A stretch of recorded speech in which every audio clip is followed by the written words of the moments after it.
As someone who has lived and grown up in the heart of Emoya, a small vibrant village nestled close to the riverbanks in West Africa, I witnessed what some might call a simple family struggle, but it was a journey that reflected the very fabric of our village life, the strength of family, the weight of tradition, and the fierce bonds between sisters. It all began as the harmattan winds were sweeping softly across the fields that year, brushing the tall grasses with their dry fingers. Mama Olayinka, the matriarch of the ideal family, had been the pillar of the household and the proud owner of the weaving cooperative, a small but important study of skilled weavers who produced the famous Adaya fabrics distinctive to our people. The cooperative wasn't just a business, it was a legacy that her late husband had left behind, and Mama had nurtured it with fiery passion. But as the skin-crowded leaves fell and her health began to wane, the village began to wonder who would carry the torch.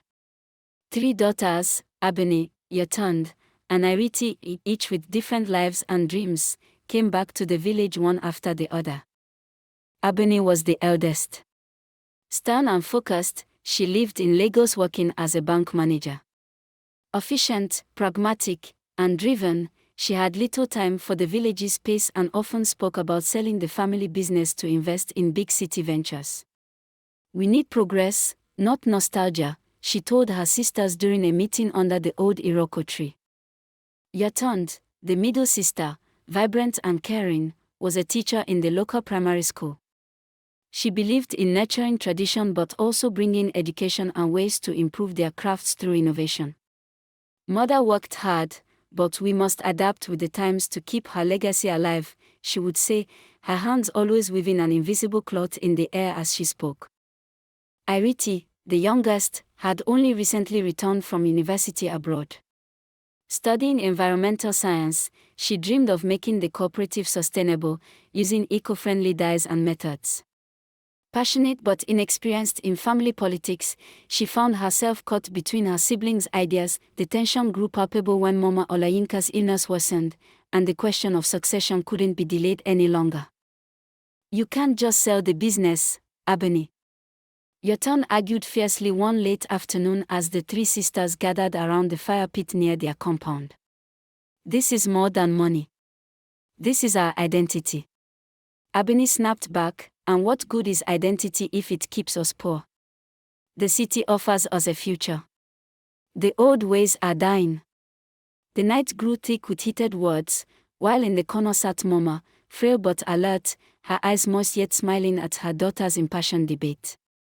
Iriti quietly reminded, "We can unite ideas, preserve the tradition with innovation. Maybe we don't have to fight." Days passed, and it became clear that no one would back down. The cooperative's workers noticed the conflict and whispered in small circles about the potential end of an ERA.I in the village market. Elder women advised the sisters to hold a council, not just among themselves but with the community, leaders, and coop members. The final decision could not be theirs alone. Tradition demanded the voice of the ancestors be heard through the elders and village customs. It was during a cool Saturday morning gathering at the village square that the sisters, along with Mama Olayinka, presented their case. The assembly listened intently as each daughter laid out her vision. "My mother built this foundation with her sweat and love," Yotun said, voice shaking with emotion. "Selling would be like tearing down the roots of our family tree." "I understand the need for survival," Abene admitted, "but I believe growth is possible only when we embrace what the future offers.